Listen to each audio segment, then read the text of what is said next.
Thank you, ladies and gentlemen, for clicking on this Rank the Movies video. It is the final week of franchise month. And I'm closing out the franchise I really enjoy, and that is the Muppet Theatrical Movie Franchise. I'm specifying that because if you go just Muppet Movies, you're adding in a lot of other movies that I could talk about, but I really just want to focus on the theatrically released movies. 1, 2, 3, 4, 5, 6, 7, 8. I need to do math before I start filming. That's 8 movies in total the Muppets have released theatrically. So this won't cover stuff like It's a Very Merry Muppet Christmas Movie, Muppets Wizard of Oz, Letters to Santa. I believe they just released one for Muppets Haunted Mansion. They did back a couple of months ago by the time this video comes out. So I'm just going to cover the 8 theatrical films and talk about them and how I feel about the Muppets. So first off is, of course, the Muppet Movie. I love the Muppet Movie. It's in my top 100.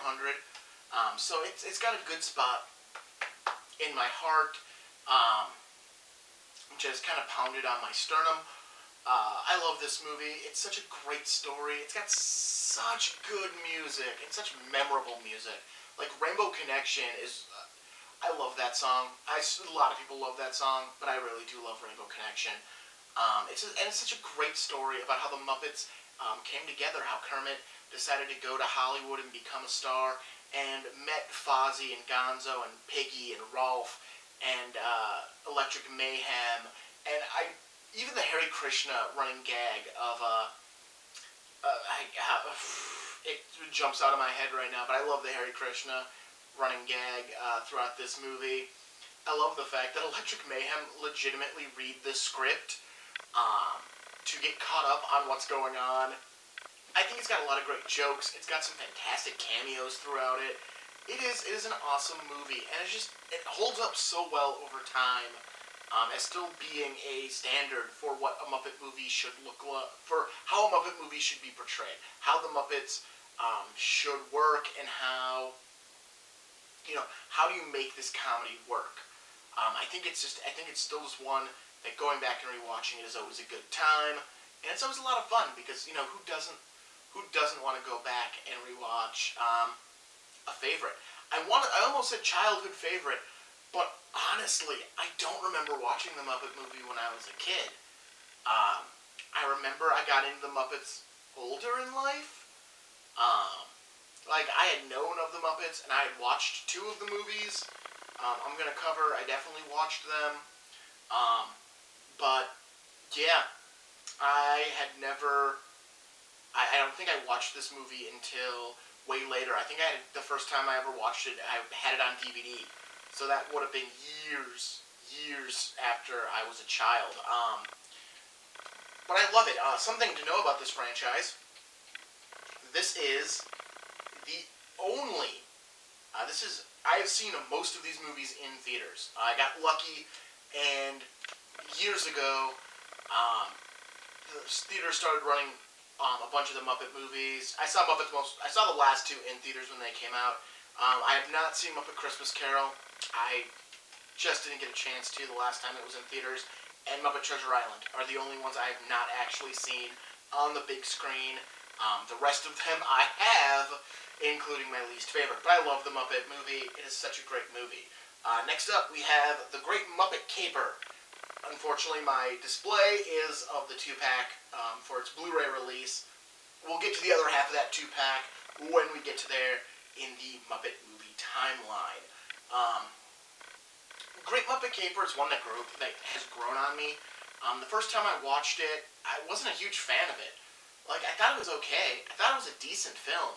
I just really wasn't all that, woohoo, The Great Muppet Caper. But as I've watched it subsequently throughout the years, because I watched it shortly after I watched the Muppet Movie, it's grown on me. I've enjoyed it. It's not my favorite Muppet movie. It's still down there on the list, but I really like the Muppet movies for the most part in whole. So being down on the list is still actually doing really well. I think it's got some fun ideas. I like the fact that they have to introduce the fact that Fozzie, Kermit, and Gonzo are not necessarily playing Fozzie, Kermit, and Gonzo. They're playing characters where Fozzie and Kermit are brothers who are reporting, and Gonzo is their photographer, and that they're going to England. So you get a lot of good English cameos coming into this movie. And yeah, it's about a jewel thief, and it gets blamed on Miss Piggy, and so Kermit and the gang have to try to save her. And again, you get some good music. It's a lot of fun. I think The Great Muppet Caper, it's a good movie. It's a fun Muppet film, and it does what it's supposed to do.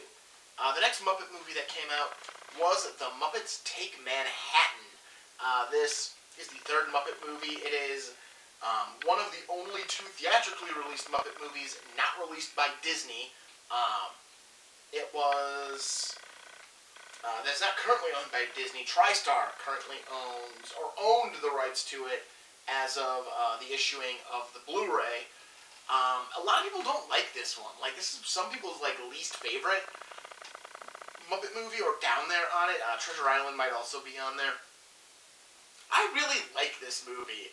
I think it's fun, the idea that all the Muppets were friends in college and they put on this show, and then they graduated college and they tried to sell the show to Broadway, but it didn't work, so they all kind of go on their own separate ways, while Kermit still tries desperately to make it all work, and then when he finally does, he gets amnesia and has to, get worked out of it so they can go perform this show.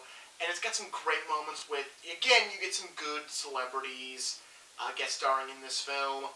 You get Sesame Street characters showing up, especially for the finale. You get a lot of Sesame Street characters.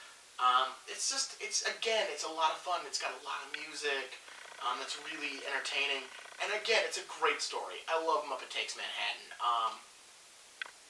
Honestly, I never understood when people said, I don't really care for that one. I don't get it. I get it. If you don't care for it, you don't care for it. That is, people would probably stone me for, initially not really caring for The Great Muppet Caper.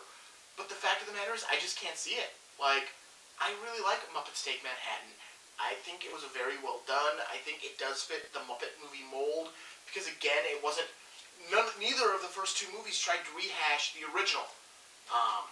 They're both trying to be their own stories, and being their own ideas, without having to go back to the well. This is how the Muppets met, and it's a road trip story, because they're both very, there, and they're both very, grounded in, one's in New York, the other one's in England, and that's where these stories are being told. We're not going on road trips, we're staying put. And I think that's what they needed to do to make these good movies. After Muppet Takes Manhattan, we gained another movie from my top 100, and that is The Muppet Christmas Carol. This is my all-time favorite Christmas movie, possibly. I love this movie. I watch it December 24th every year. This is my Christmas Eve movie, because it fills me with a lot of warmth and a lot of Christmas joy. And I love the fact that they use Charles Dickens' prose. That Gonzo is there for comedy, but also so they could just literally quote Dickens, which is great. I think that is an amazing piece, and a way to work a Muppet in work a character in who probably didn't really fit in the story in any other capacity, because it's hard to see where Gonzo would have fit, especially being one of the core Muppets, where he would have fit. Because even Piggy and Fozzie are kind of shoved to the background of this movie because they didn't fit. Because Fozzie is Fozziewig, who was Scrooge's old boss, and Miss Piggy is Kermit's wife. So she's Bob Cratchit's wife. Both of which are fine roles, but again, those are key Muppets who are kind of just put off to the side, and I'm not sure where Gonzo would have ended up. Especially when the ghosts of Christmas Past, Present, and Future, are new characters. They're not existing Muppets who are being brought in. I loved the fact that Statler and Waldorf play Marley and Marley, the Marley Brothers, and their song is amazing. Again, you get great music in this thing. It is so much fun. It's a great Christmas story. It's a great telling of A Christmas Carol, which is one of my favorite stories. And this is my favorite version of it, though I also do love Scrooged. Christmas Carol the musical is really good, and there are other versions of it, which are really entertaining and really fun to watch. But this is my favorite.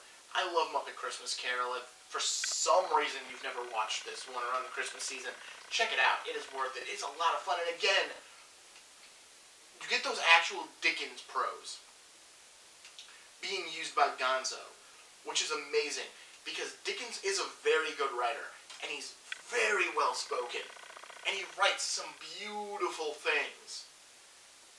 And every other version basically has to lose them because you don't want a narrator. Because it almost needs to be done in the way the Muppet Christmas Carol did it, and nobody else wants to do it that way because it's taking up valuable time to tell the story the way they want to tell it, and they just gave it to it. They're like, you know what, we're going to work this in, and we're going to make it fit and make it work, and let that be part of our storytelling structure, and that is really cool. The next Muppet movie is also based on literature, and that one is, yes, we're back to the Muppet Treasure Island, which I really like this one. These were probably the first two Muppet movies I was exposed to as a kid, so it took me a minute to realize other Muppet movies weren't just based on books. But yeah, I like Muppet Treasure Island. It's not the greatest Muppet movie that they ever made. It's by far not the worst either. But I've always enjoyed it. I love the opening musical number, Shiver My Timbers. I love that song. That song is just so great. Like, it gets caught in my head so easily, and I'm just singing it for like 2 days straight. And it's got some other great music in it. It does a good job of telling the story of Treasure Island. And let's not forget, you get Tim Curry. Tim Curry is playing our Long John Silver. And, you know, Michael Caine is playing Ebenezer Scrooge in A Christmas Carol. I feel like I couldn't not mention that one because that seems like it's important. But you get Tim Curry. And Tim Curry does such a great job, especially in his musical number, when he even points out this is his only musical number. So it's got to really be on point. And it is. And it's just, like I said, it's a good telling of the story. It's a lot of fun. And it is. It's definitely worth checking out. If for some reason, again, you've never seen it, check it out. It's a good time. It's a good telling of a classic story of Treasure Island. After that, their next movie is the other one that is not theatrically released by Disney. This one is Columbia, or is not currently owned by Disney. It's owned by Columbia. It is Muppets from Space. I had to rewatch this movie before I did this review because I couldn't remember it. And again, I saw this one in theaters. Because again, Treasure Island and Christmas Carol are the only ones I haven't seen in theaters. I saw this one again when they were rerunning them. I did not go to theaters in 1999 to see this movie. It didn't look good then, and it isn't good. This is a low bar for the Muppets. Like, the next movie, passing this bar wasn't a hard, wasn't hard. Like, for a theatrical Muppets movie, this bar wasn't hard. But they wanted to, like, reach a higher bar set by, you know, all of these movies, the first 5 I've talked about. But they had to skip over Muppets from Space because it is just a very bland movie. It's not a musical, which shouldn't be a problem. Like, there's plenty. I've watched It's a Very Merry Muppet Christmas Movie as well. Recently, back in December, and that one's not a musical, but it's fine. It's a fine Muppet movie. It's not great, but it's better than this. But yeah, basically you get Gonzo is sad because he's the only one of his kind, which is a running gag in the Muppets that he's a whatever. And he wants to find his people, and he ends up learning that he's an alien. Which is fine, again. But the execution is so poor. Like, I honestly was watching it and wondering if Fozzie and Piggy were even doing anything in this movie, because I don't think they spoke. They really got involved in the story until like halfway through it when Gonzo's captured. Like, that's when they start to get involved in the story. The first part of the story, it's Rizzo, Kermit, the King Prong, Pepe. It's really Gizmo. I'm thinking Gremlins right now. It's literally Gonzo, Kermit, Rizzo, and Pepe. And they're the only Muppets that are really doing anything. And then one other one whose name I honestly can't think of, because I don't think they ever said it in the movie. I'm pretty sure they give a lot of dialogue to this Muppet, and they never say his name. Unfortunately, he also does not appear on the back of the box, so that does not help me either. But yeah, then all of a sudden, like, Piggy and Fozzie are just there helping free Gonzo. And it's weird. And then there is a musical number at the end when Gonzo's people show up. It's bad, but it's not like I can rant on it bad. Because it's not interesting enough to get a rant. It's just not a good Muppet movie. Like, I didn't like it the first time I watched it. I didn't like it the second time I watched it. I didn't like it when I went and saw it in theaters.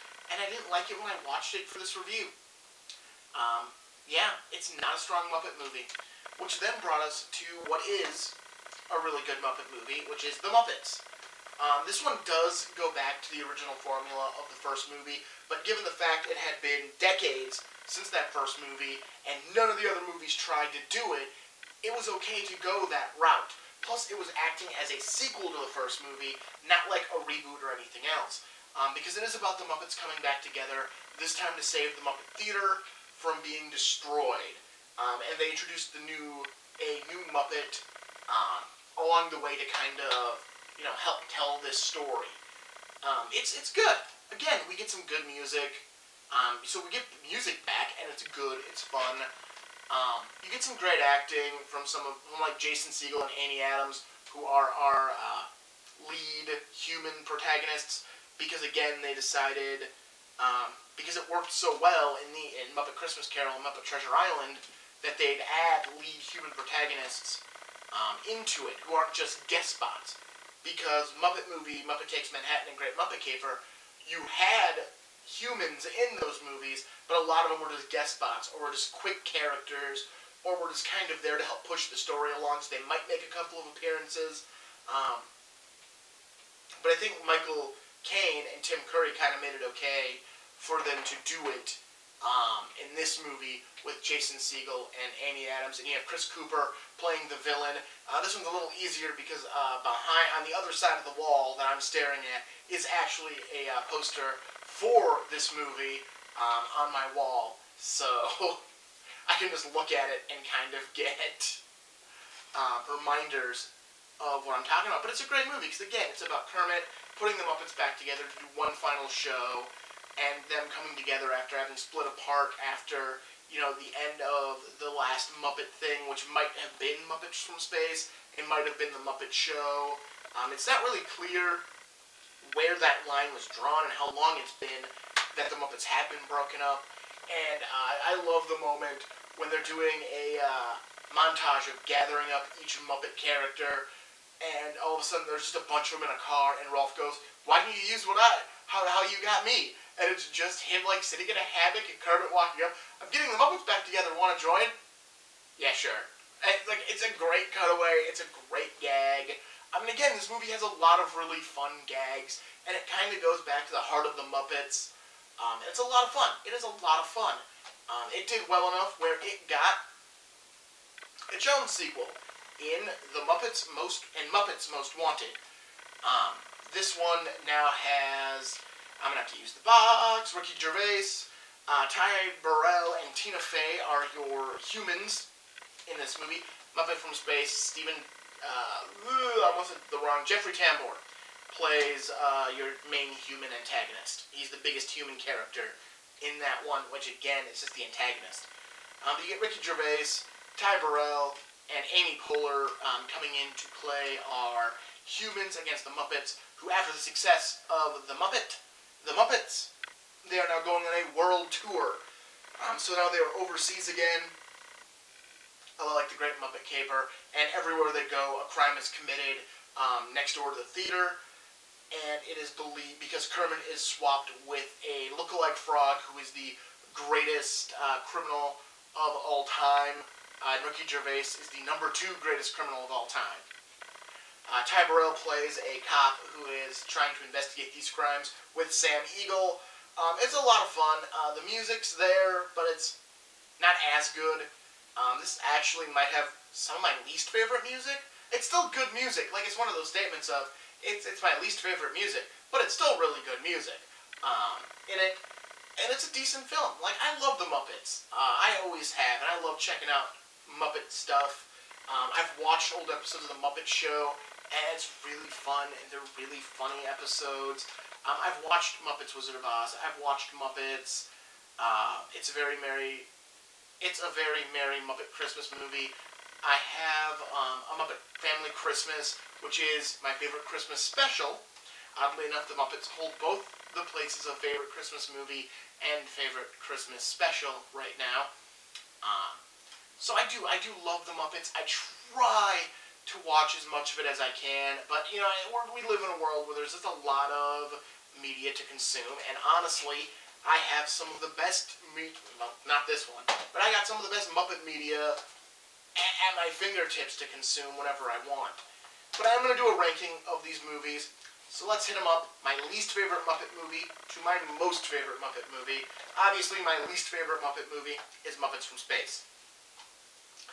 Coming in at 7th place, and this is a huge gap. Like, I really don't like Muppets from Space, and I do enjoy the rest of these movies. It is going to be Muppets Most Wanted. Again, it's a fun movie. It's a good, enjoyable movie, but I think it is the weakest out of what's left to choose from. Then, appropriately enough, actually, my 6th and 5th are on the same disc, are on the same case, and it would go Great Muppet Caper. I want to make sure I'm pointing to the right. Oh, I am. Okay, cool. Great Muppet Caper and then Muppet Treasure Island would be respectively 6 and 4 and 5. 6 and 5 respectively. I know numbers. Coming in at number 4 is Muppets Take Manhattan. I really enjoy this movie. I think it's a lot of fun, and I think it is slightly better than The Great Muppet Caper. But again, that movie grows on me as I watch it. Coming in at the number 3, so the bronze medal, is The Muppets, with Muppet Christmas Carol coming in at number 2. Because, again, I do love A Muppet Christmas Carol, but The Muppet Movie is my favorite Muppet movie. I think this is the standard all the other Muppet movies try to reach. And I think, you know, Muppet Christmas Carol, The Muppets, Take Manhattan, Treasure Island, Great Muppet Caper, Most Wanted, they all do a good job of trying to reach this standard. Like, they are trying to reach a standard of excellence without being crap. And I feel like Muppets from Space just didn't try. They didn't try for that. Whether it's because they didn't have the production time or a strong enough script, I don't know. I just know it really feels like they didn't try to meet the standard of excellence that the Muppet movie set. Again, I love this franchise of films. If they ever theatrically release more Muppet movies, I will probably go see them. Because, again, I'm a Muppet fan, and the Muppet movies have entertained me and enjoyed me enough where I'm willing to run the risk of hitting another Muppets from Space.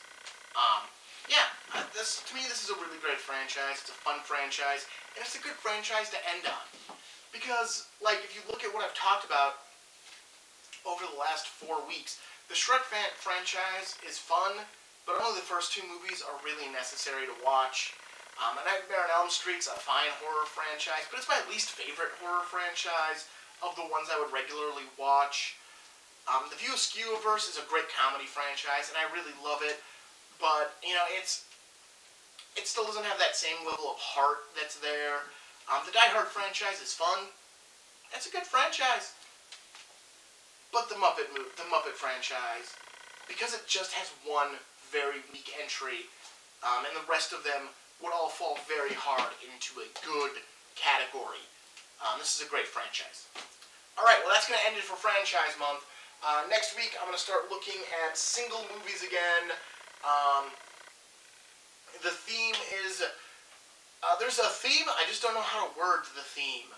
I'm going to look at movies most people hate, and I'm going to rewatch them, because although I've seen 3 out of the 4 movies I'm going to be talking about,